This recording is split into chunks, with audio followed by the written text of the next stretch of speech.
going to pick up Nito from second. And he drives one to left field, down the line, headed toward the corner, and that ball is out of here!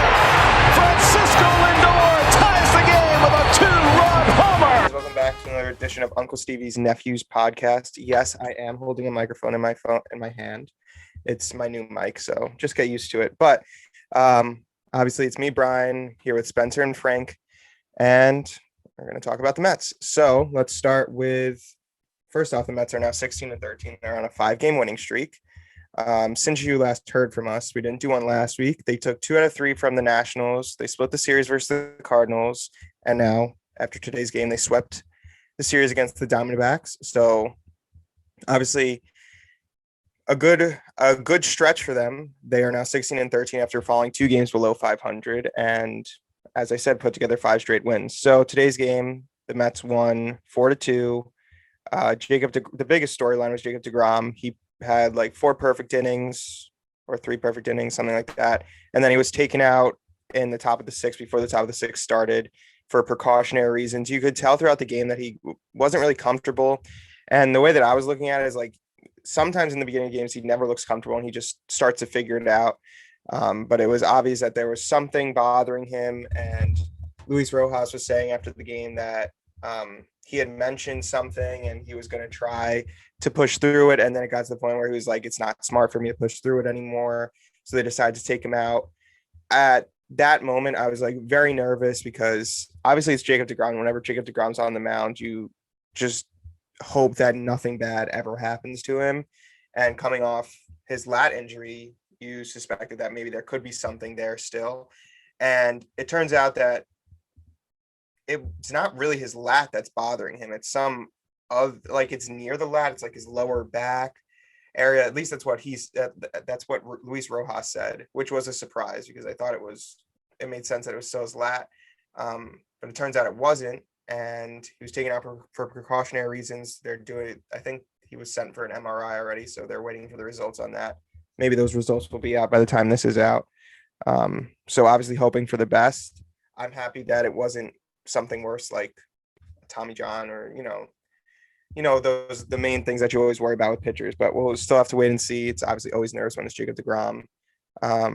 His ERA did go up to 0.68. He gave up 1 run. If we're looking into the actual statistics of the game, I think it was 6 strikeouts. He did give up 3 walks in 1 inning, which is a complete surprise, something Jacob deGrom doesn't do. I think he had only given up 4 walks before today's game, 4 walks and crazy amount of strikeouts, whatever it is. And yeah, so kind of disappointing. I was really looking forward to watching Jacob deGrom, but now you're just worried about him. And basically, like how I look at it, and I think someone asked him during the press conference, is that whatever that MRI says, do you just want to put him on the IL for like 10 days just to let him rest and get rid of whatever is bothering him right now? What do you guys think about that? It depends. I mean, I really thought it was the lat, that maybe it was something that kind of was like continuing on from the previous start. But if it's not the lat, then it's like, well, what's going on? Like, why does he keep having, issues in that back region, somewhere near it? And it's not affecting him health-wise because he's still hitting 100 miles per hour on the radar gun. That's not where the problem was. The problem was the control. You see him overthrowing way outside, way upstairs, just really missing locations much more than deGrom does, because deGrom is a pinpoint guy. He paints the corners and things like that. That's why he had, those 3 walks in 1 inning, and just a lot of pitches that weren't particularly close. Just you could see it in his follow-through. It was not his normal follow-through. So if it's going to affect his mechanics, if he's not able to throw strikes and he's going to be walking batters, even though deGrom is still such a good pitcher that he could give you 4 no-hit innings, can only give up 1 run over 5 innings, which, I mean, that's a great Noah Syndergaard start, you know what I mean? But deGrom just has like these crazy standards that, it's not him. So it really is interesting. But like you said, Brian, you don't want it to linger. So if you have to let him, miss another start or 2, you do it. But you're hoping that with him being scratched, like even though he had some lat issue with Boston, he pitched through it. Then he has that start that's scratched, so he didn't make that start. So you're thinking, okay, by now he really should be, good to go. And it was clear early on. You could see him kind of grimacing, and just throughout the game, he really had to battle way more than DeGrom normally has to. So I mean, I hope it does not linger. And like you said, it doesn't look like it's anything serious. Like the Mets don't think it's serious. They thought it was precautionary. The guy's still throwing 100, but again, if he's not going to be the real DeGrom, you're in a real weird spot. Yeah, I have to agree with both of you. I'm definitely okay with whether it's putting on the 10-day IL or maybe scratching for a start, maybe even a second start. I'm totally okay with that as long as he's able to come back to what we see as the baseball pitching god in the MLB, where he's that number one guy in the league. We don't want to rush him, and then he comes back and he's still like another, I guess, an outing like today where it still was good. It still was really good. Awesome outing. But like you said, he has a standard where he's all the way up here. We don't want to bring him down to top 25. You want to be top 3, top 2, top pitcher in baseball. To hold that standard, you got to give him a break sometimes. Yeah, that's definitely true. And one of the interesting things about this lat thing that I think it was Gary Cohen was talking about it is that it's always been a problem with him. Like after each start, he has like a tight lat and then it starts to go away. And with the past time where he had to miss a start, obviously it didn't go away. And that's an interesting thing because I don't think that happens to most pitchers. Well, I also don't know how that works for them. Jacob deGrom's not most pitchers, but that makes me a little bit concerned that it's a constant problem for him. And as we saw, sometimes it doesn't go away. And he's had other lat issues before where he's had to either push back a start or miss a start. So that's a concern as things keep moving forward. But I mean, he has been able to push through it for all these years that he's been with the Mets anyway. So it's a two-edged sword because he can push through it, it seems like, and it won't bother him. But if it's just going to continue to linger over time, that's something that the Mets are going to have to be concerned about for the foreseeable future with him, which is not the greatest because pitchers can be very not injury prone, because I don't want to put that out there, even though I just did, but like very... They're fragile. Fragile. There we go. Thank you. Like one little mishap, and you put like Matthew Allen. One little thing, boom, right. In 2023. Like it happens that quick with pitchers. But I mean, I don't know. I mean, don't forget Noah had that lat thing with Washington. So a lat is nothing to take lightly. Right. That's true. So I mean, there always could still be a significant injury going on there if it's something within the shoulder, back area region, something like that. But again, we don't think that's it. And it looks like, I mean, like, let's say there's a playoff game. I think DeGrom is staying out there. You know what I mean? I mean, like, I don't think it was that bad where he was like, I have to come out. I think like you say, it's like, let me not overdo it just to be safe, because they got the MRI and like there is inflammation there. So like there's something there, but I don't know. When I saw his command just not the way it normally is, I was like, that's not a good sign. Right. And they were talking about, I don't remember what year it was, but he had missed a game because of a lat injury, and then he came back and could only get through one inning and had like 3 walks that inning. So, I mean, it could be like somewhat of a pattern that after he comes back from injury, he doesn't have the best game and has to come out early, and still has something affecting him, which could be both a trend with Jacob deGrom, but a trend with the Mets that maybe they bring him back too quickly when they should let him sit for a little bit, or he just has to get back in the rhythm of things. Okay, so let's move on from there. Another thing throughout this game and throughout ever since Hugh Quattlebaum took over, Mr. Q or whatever they call him, which we'll get into later, but the Mets have been really getting a lot of walks. Pete Alonso had 2 today. He had maybe 2 yesterday as well. Milo Conforto, they were talking about that Milo Conforto and Pete Alonso are both going through interesting stretches where they're not like hitting the ball, but they're getting a bunch of walks. And one of the things that Hugh Quattlebaum said, I don't know if it was his opening press conference or whatever, he said that he wants them to try and get a lot of walks to start innings and things like that. And so far that is something that's happening, whether it's just coincidence or Hugh Quattlebaum talking to them about it. Who knows? I would imagine that most hitting coaches try and get walks, but I mean, Hugh Quattlebaum cited it in his thing. Also, Hugh Quattlebaum is a fun name to say, so I'm going to say it as much as possible. So yeah, the walks have been nice to see because it's not the usual strikeout hit a home run, strikeout, things like that. Even though the Mets throughout the season and a lot of teams haven't been hitting a lot of home runs, it's these things that we didn't see from the Mets in the beginning of the season where they get a doink hit or they get a walk, they steal a base, then they get that run in, which they've been doing much better with runners in scoring possession recently. There's always going to be games where they go like 2 for 10, 2 for 9, things like that. But recently they've been doing much better. Their offense has been doing much better. And into the next thing, their bullpen has been outstanding recently. I think Anthony DiComo, let me find that tweet because he just tweeted it. It's about their bullpen. Here we go. Everyone get excited. That's number 1 in baseball by a pretty good margin. I saw that.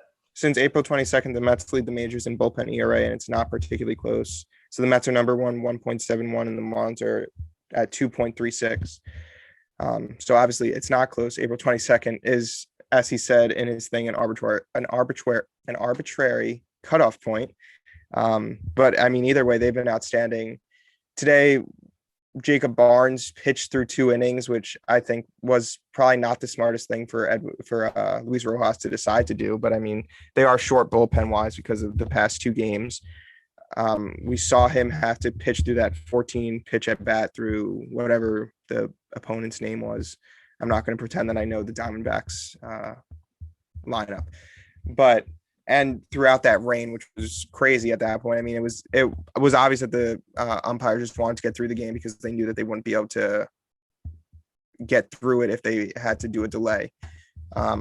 But Jacob Barnes has also pitched very well ever since in the beginning of the season where he wasn't, which has been a trend with the Mets bullpen so far. And then Edwin Diaz got the 5-out save.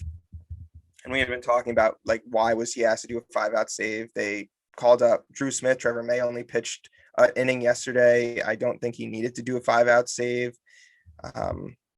And it could have gotten really dicey, especially with that Jonathan VR drop not even drop. He didn't even like get a glove on it, I don't think. At the end of the game, it reminded me very much of that Padres rain game like a couple of years ago with Jerry's Familia.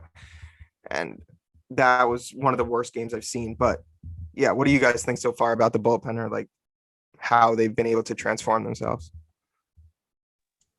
I think it's truly exciting that the bullpen is now one of the top pieces of the Mets as a whole. They're able to bounce back that quick. And I think, well, we've talked about it a lot in the offseason before we even started 2021. That bullpen is going to be a make or break for the Mets if we're going to make it to the postseason, because the rotation's already there. Getting on base has to improve immensely. And like kind of like you said with Hugh Quattlebaum, plate discipline, getting on base is the first step. The second step is bringing all those guys in. But in order to keep that from happening on the defensive side, the bullpen does their job at doing that. So I'm actually really excited to see that. I didn't even know that stat. I'm going to be honest with you, that 1.7 instead of 2.6 from the Marlins. I'll take that. That's awesome to see. I mean, a bullpen that can perform really well, and they're in New York, that's news. That's awesome. Yeah. I mean, I think if we were going into the season, what would you say is the biggest weakness? My answer would have been bullpen. You know, I didn't think that it'd probably be the strength right now, all in all, when we think of some inconsistencies in the rotation. And I think the key guy for me, I think, is Familia, because he's the one who I think is exceeding expectations more so than others. Like, you know, Diaz was good in 2020, he was bad in 19. A lot of people are high on Castro's stuff, and it definitely is, you know, coming to fruition. You know, Trevor May, we liked him in the offseason, things like that. Aaron Loop, we liked him. So stuff like that doesn't really surprise you. But when you see somebody, Jerry's Familia, have a 0.93 ERA, something crazy like that, going multiple innings, it's like, you know, coming in for Edwin Diaz when he gives up a home run to the Phillies and gets out of it, like, who's this guy? You know, is this the guy we finally paid for, gave that 3-year contract to? So I think he's been huge because he's in the middle part. He's not even your setup man or your closer. He's a guy who go like 6th inning, 7th inning, boom, Familia's there. Lugo hopefully back in a couple of weeks. I mean, this bullpen's only going to get better. I mean, that's something I think is really encouraging. And my man, Sean Reed Foley, still has a 0 ERA, but keeps going to the minor leagues. So it's like, and you know, Tommy Hunter, he gets called up and he's lights out for 2 straight days. So Robert Gazelman's exceeding expectations. So it's like these guys, I don't think anybody could have projected certain players to really pitch as well as they have. And whether it's Hefner, whether it's Zach Scott, whether it's James McCann, whoever it is, I mean, this really has been such a bright spot and it's really kept them alive, especially in this series where you only get a couple innings out of the rotation and these guys are getting you through the whole game. Not what you expected at all. Yeah, it's such a turnaround from the beginning of the season. At the beginning of the season, we were asking the Mets to go out and sign Shane Green, who just signed with the Braves.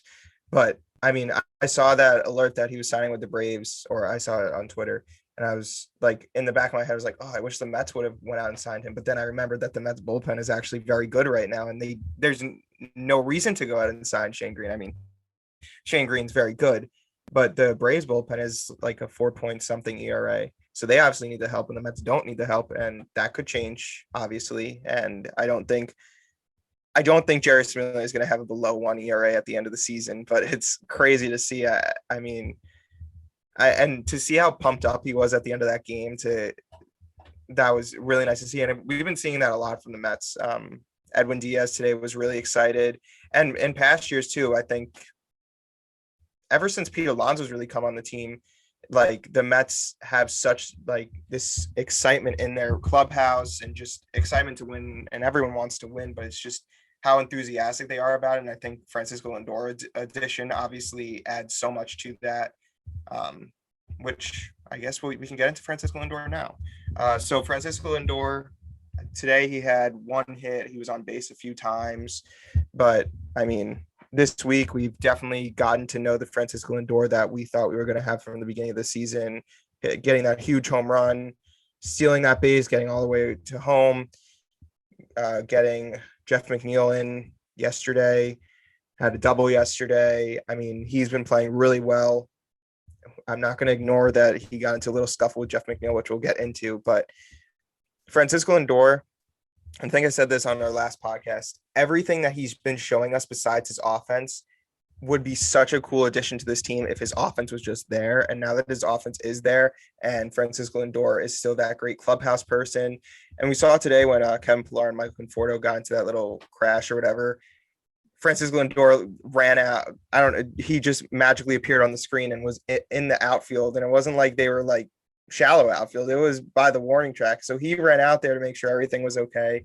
And I guess we can talk about Jeff McNeil's situation too. The way that I see what happened there, and it goes back to Francisco Lindor's leadership, is Jeff McNeil was probably mad at himself that he didn't make that play, or that he kind of messed up Francisco Lindor going to get that ground ball. And he probably went into the tunnel, was like screaming at himself, and Francisco Lindor came down to try and calm him down. And we know Jeff McNeil's, when he gets mad, he doesn't really stop getting mad. No one can really calm him down. He probably said something or just like continuing mad, and they went back and forth. And I think it was all because of Francisco Lindor's leadership that whatever happened, which is great. I really hope that it wasn't anything physical, because that's like a different level than them just yelling at each other. And the way that I saw it, I mean, it could go really either way, because seeing Michael Conforto and Dom Smith both run down into the tunnel, like if we're going to go with the idea that teammates get into fights and things like that, their reaction didn't seem like it's just a thing that happens all the time, which makes me kind of worried that maybe there was some pushing or whatever. But yeah, Francisco Lindor's leadership has been huge. But what do you guys think about the whole Jeff McNeil, Francisco Lindor scuffle? What do you think actually happened? I think it was what you were saying, Brian, about, McNeil, because I mean, he had also like I think there's 2 parts to it, because there was the play and everything during the commercial break where, like I said, Dom and Conforto had to come into the dugout, but then as that next half inning was coming around, Jeff McNeil was set to lead off the inning, and then he gets out and he runs right back to the dugout again, to clubhouse again. So Lindor hits the home run, and then he goes to the clubhouse again. So like I don't know. I do think that knowing how Lindor is, you see, like I said, you see him check on Pilar. He's there every mound visit. He's the guy always trying to be a leader, calm people down. And I think that he probably was trying to calm McNeil down, because who knows what in the world he was doing in that clubhouse. I can only imagine the stuff that he could have been breaking or saying.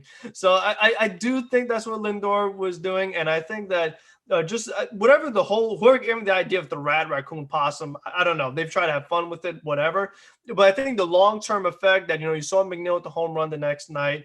You see Lindor hugging him in the post-game press conference or whatever.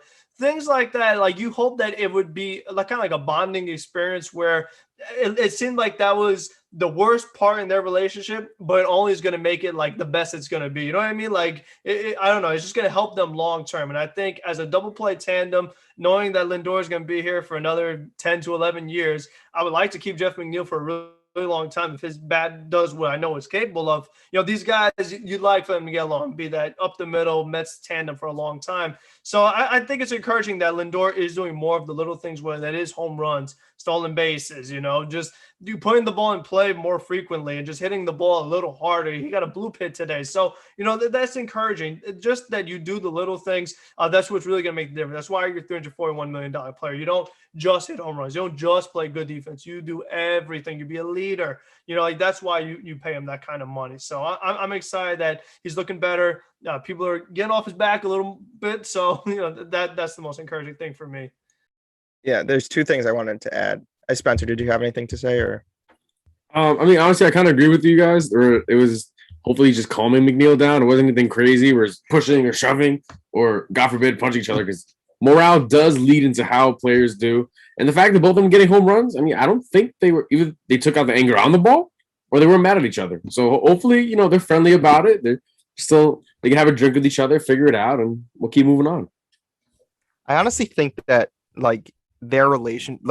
I honestly think they're very close. And I think it was like kind of a situation like you get into fights with your brother, you get into fights with your family. And that's what they were saying. And the whole rat and raccoon thing, I don't really like, I didn't like it, but not because of the reason that the reporters were saying that they didn't like it, because they're lying to us. Like, obviously that's not what happened. So like, we can have a brain on ourselves too, to know that's not what happened, and that they just didn't want to talk about it. I much would have rather them say, look, we get into fights sometimes, we're family, blah, blah, blah, than making up this rat and raccoon thing. But maybe it's a rallying cry for the Mets, just like Donnie Stevenson was for a little bit. I wonder when he's going to make his return. But I honestly think they're very close. I think it was just one of those moments where the anger really got to Jeff McNeil. I can't imagine Francisco Lindor running into the wherever that area is in the dugout and like launching a punch at his face. I just don't see that. There's no part of me that thinks that's what happened, unless he's just putting on a facade with whatever else he does for the Mets and through his interviews and things like that. I had another thing I wanted to say about that. I don't remember, but let's continue on. So I guess we can talk about the whole Chili Davis situation. So Chili Davis obviously was fired earlier this week, and there's a lot of things to unwind here. First off, everyone's making a big deal about Chili Davis being fired, like he doesn't deserve it. I honestly think he did deserve it. I mean, the Mets weren't hitting well. It's not like he's like this amazing hitting coach. In my eyes, he's been on 4 different teams over the past 8 years. It's obvious that there's something that doesn't work with the way he goes about it. Maybe it's because it's a different time in baseball, and it's a lot about analytics, launch angles, things like that. And that's not what Chili Davis was trying to teach them. And that didn't mesh well with Sandy Alderson and Steve Cohen's whole ideas. And it wasn't doing anything on the field. So to really take on the idea that the Mets messed up by firing Chili Davis, I don't think that's true. I think he had to be the first one to go if the offense was going to continue how it was. And at that point, I mean, they had been coming off 2 games where they did hit well offensively, but the decision to fire him was made 2 days prior. And they're saying it's because of COVID restrictions that they couldn't do it right away, or whatever their excuse is. So the first thing I want to talk about is, I think it was totally deserved. I don't think the idea that it should be what's being put out there, or that the Mets made a mistake by firing him. I think it totally makes sense. What do you guys think? It's so difficult because when you see the reason, why did Chili Davis get fired? Well, it was because of them struggling with runners in scoring position. Whatever he was telling them to do in those situations, it was not working. And last year, when they had the same struggles, their main excuse was, "Oh, we don't have Chili Davis in the dugout. Oh, we don't get to see him." That was all the players said. "Oh, Chili Davis, Chili Davis." That's all we heard. And now he comes back, and they're still struggling with runners in scoring position. So it's like, so I didn't really know, what is he bringing to the table? And I think that, the reaction from the players, Alonso crying, Lindor crying, things like that. I think the problem was just the way that they went about it. The players cannot find out via Twitter. I mean, that is Will Pond-esque. That's just not what you do as a, top class organization. And I think the other really big part of this was, you were talking about analytics, is Zach Scott. Zach Scott has been on an organization that fired Chili Davis before, and Zach Scott is Mr. Analytics guru. So if Chili Davis is not with it, Zach Scott's not with him either. So I think that was part of it. And like you said, I think they were trying to do something kind of to please the fan base, like to show some kind of action that like this kind of offense performance is unacceptable. You don't just fire Rojas. I mean, maybe if they could say it, because we talked about them drawing walks with the new hitting coach, Mr. Q, and stuff like that, but the runners and score position problem still isn't fixed. Like that game against the Cardinals where they drew 1 million walks, they left 17 guys on base. That's the worst yet. So the issue is not getting better. They're getting on base a little more. That's great. But, I mean, still, there's something wrong.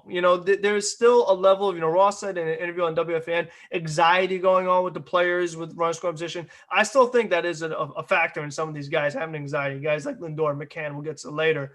But I don't like it. I'm kind of torn on because, the emotional part of it, like I think he is big for Alonso. Like I definitely think that for sure. That's the one guy that you could see a drastic difference. 2020 to 2021, having Chili Davis in the dugout, you see a big difference in Alonso. You saw a really big difference in JD Davis. So I mean, when JD comes back from the IL, is he still going to be the same hitter, not having Chili with him? We'll see. But there was some risk, but it's a move you probably had to do. And it was with Zach Scott being the GM, you think it was bound to happen. So my kind of take on this, I think, so my first reaction was, oh man, this sucks. Because all the players, like they're reacting. Like you said, Alonso's crying. So I think they did an unprofessional way. I 100% agree with that. And I guess that's what made me think at first, like, oh man, like why did they fire him? And then you look back at the stats, you're like, well, maybe he hasn't really proven himself.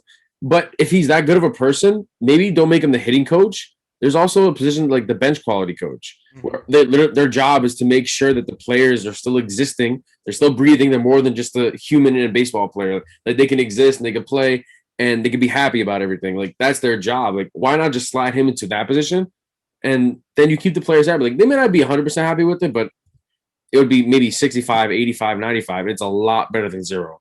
Because morale, like we kind of said before, it really affects how you're going to play the game. Baseball is, I would say 90% mental, 99% mental. And I think maybe taking him off the whole team in general wasn't a good move, but we should just put him in another position so he can keep succeeding for the players. That's a good point. They obviously did, a lot of the players did really like Chili Davis, which is probably why he's lasted for how long he has lasted with other teams and with the Mets too. And like Frank said, I mean, they handled it totally wrong. I hate that players have to find out through Twitter or just one of the other things that really bothered me, and we didn't mention this, but Luis Rojas found out an hour before the game that he was going to be fired after. So they didn't ask Luis Rojas if he should be fired. They didn't put his hearsay or whatever into the matter of firing him when he's the guy that's probably has the biggest relationship with him out of Zach Scott, Sandy Alderson, Steve Cohen. And the fact that they didn't put him into that conversation shows two things. First off,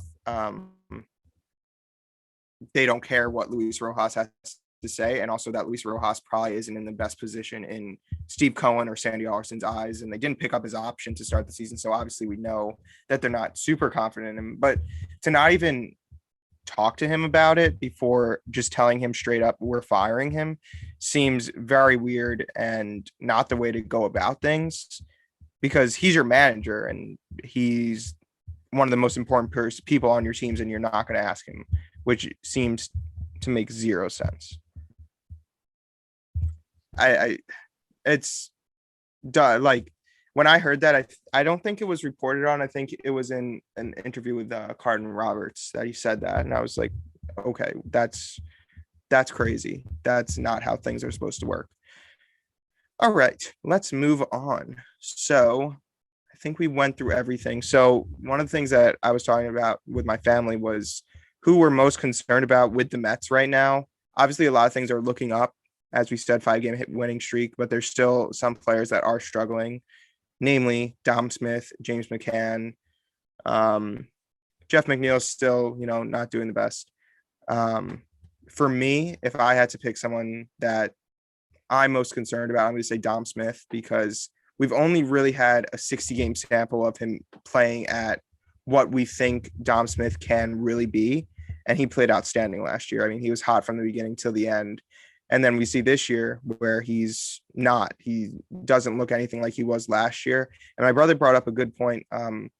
Pete Alonso in 2019 was very similar to Dom Smith last year. And then he comes back in 2020 and they throw Pete Alonso a bunch of breaking stuff, things that Pete Alonso keeps swinging at, flailing at. And it seems like they're doing the same exact thing with Dom Smith this year. A lot of breaking pitches, doesn't get a lot of really solid pitches for him to swing on and get a hit, get a double like he was so confident, so able to do in 2020. And it could be like, it's obviously not a sophomore slump because he's not a sophomore, but the way that his career route has gone, it's kind of like he's a sophomore this year, and he's going to have to figure out how to turn that around. Do I think he can? And that's kind of like where I'm getting at. I don't know, because Dom Smith, he came up and he didn't really do what a lot of people expected him to do. And then he had his breakout season last year. So he's only really played really good in a 60-game stretch, and he played outstanding last year. And that's what concerns me, that maybe he's not the player that we thought he was. So first off, what are you guys' opinions on Dom Smith, and who do you think you're most concerned about? I would kind of have to agree with the same route of Dom Smith as being the only player you're concerned about. But as a whole, I'd like to say before I start, I'm pretty optimistic that most of the Mets players, and maybe not all, will turn around and figure themselves out.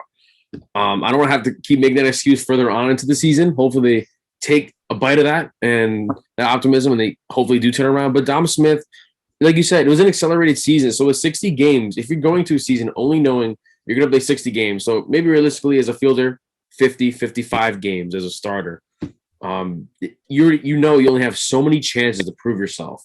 And that could either go terribly wrong for players like Marcus Semien, who did terrible last year with the Athletics, but he still got a contract playing pretty decent with Toronto. But then you have other players like Don Smith that took that advantage of that. JD Davis took advantage of that, and they became the leaders of the Mets in 2020. So now you kind of have 162 games to play. So now we're thinking around maybe 158, 160 games that you're going to be starting or playing if you're a starter. And sometimes your mentality might think, oh, I have a couple chances. I can mess up a lot more than I could in a stretch of 60 games. And I hope people aren't thinking that way. I'm on the minds of these major league players, but I would just hope that they're thinking more like, okay, here's 60 games. Here's another 60 games. Here's another 60 games. And now the season's over. In 3 smaller stretches, I was able to succeed a lot more than just one big season of 162.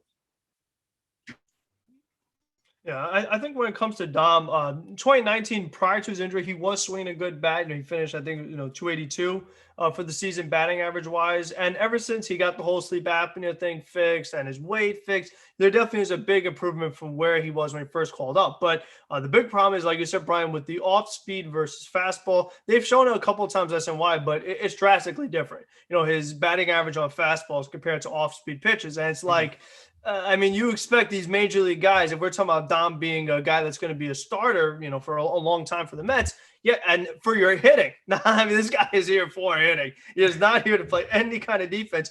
You have to be able to hit the breaking ball. So, I think Dom can hit a breaking ball. I'm pretty sure he can. So, he did get a nice, RBI hit today. Could have been 2 RBIs, but, third base coach is very conservative. So, don't send anybody. But I do think Dom will figure it out. McCann worries me a little more because I'm more and more seeing the mental drainage. I'm really seeing McCann struggle mentally. And, Spencer talked about before how baseball is so much of a mental game. And I'm seeing that with McCann. He chased way too much today, struck out 3 times. And in his last strikeout, you see him ready to throw the bat.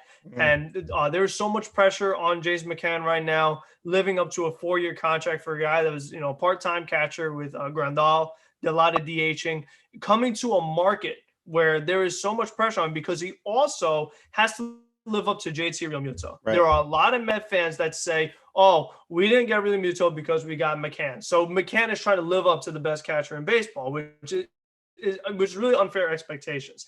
And then the other thing he doesn't have going for him is that the analytic people love Tomas Nido because Tomas Nido has amazing framing metrics that Jason McCann does not have. So you have all these Met fans calling for Nido to start over McCann. And then you have Met fans going after Jason McCann's wife on Twitter. Yeah. So it's like he has like so much on his mind right now. Everybody's against him and he's not used to this. And with Chicago, there was no pressure on him. And there was extra no pressure on him because he didn't have a big contract with Chicago. You know, he knew that he was a part-time catcher. He wasn't trying to live up to JT Realmuto. So I think that he is someone that worries me because we know that mental, like some guys are built for New York, some guys not so much. I'm not ready to write James McCann off at all, but I'm just saying that like I hope that he is mentally tough enough because this is going to happen. You know, I mean, McCann, he had the 2019 All-Star in the first half. He was great in the first half. He tailed off in the second half. I'm hoping that maybe the second half of the season we can get the first half 2019 McCann. But I think in order to do that, the Mets have to make him a little more of a part-time catcher with Tomas Nido. Like at least let Nido start maybe 2-3 days a week. And that'll probably you get the most out of James McCann. That's what he's used to. He's not used to being a guy that catches all the time. He caught a day game after a night game today. I mean, like, really? I mean, if you're ever going to start Tomas Nido, that's the time to do it, day game after night game. That's just general protocol for most catchers. So, I mean, that's why I worry about the mental aspect of it. Like, I hope Don Smith get a breaking ball, and, you know, you hope that Jason McCann can handle the New York pressure. I mean, we know he helps the other pitchers out mentally, we think. You know, Tommy Hunter called McCann amazing last night just because of the things he does with his mound visits and things like that. He tries to do whatever he can to help the pitchers, and that's good, but it's just not going to work with Met fans. You know, it's very, very tough crowd to please. You got to be, you know, dang near perfect in order to really get them off your.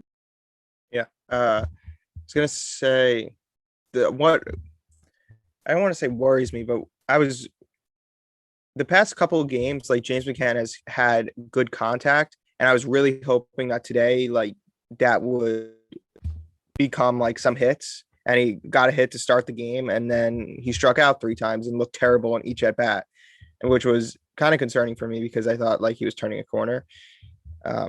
But I don't think he's turning a corner yet. And I mean, I cited James McCann and Tom Smith because those are the 2 players I'm most concerned about, because like you said, James McCann has a lot to live up to. Not only like you said, JT Realmuto, and just being an everyday starter, but also like he probably has a little pressure on him.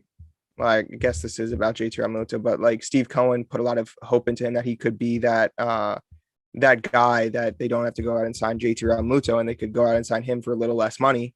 And he has that to live up to, which I guess goes into the contract and living up to JT Realmuto either way. But there's a lot on James McCann's plate. And what also worries me a little bit is like he hasn't been perfect defensively either. And that's one of the main things that we got him for. Obviously, we wanted to do some hitting because we don't want like a Travis d'Arnaud, Kevin Plawecki type situation where they're good on defense and can't do anything offensively. And I mean, we saw with his catcher interferences, which I'm not going to blame him totally for.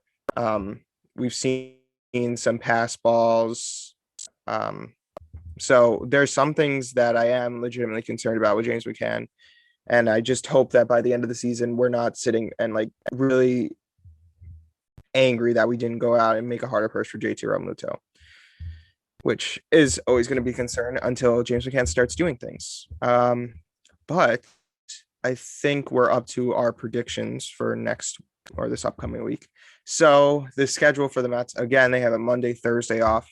Very odd. I don't know why it's the same week, but either way. So they have 2 games against Baltimore, Tuesday, Wednesday, then 3 games against Tampa Bay, Friday, Saturday, Sunday. Interesting of note, Matt Harvey's making his return start against the Mets on Wednesday, which will be very exciting to see. He's coming off 2 pretty good starts. He's a 3.6 ERA. For the Orioles so far. And the Mets are also going against John Means on Tuesday, who just came off a no-hitter. So hopefully the Mets can figure that out, not give him 2 straight no-hitters. But I'll do my prediction first. I'm going to say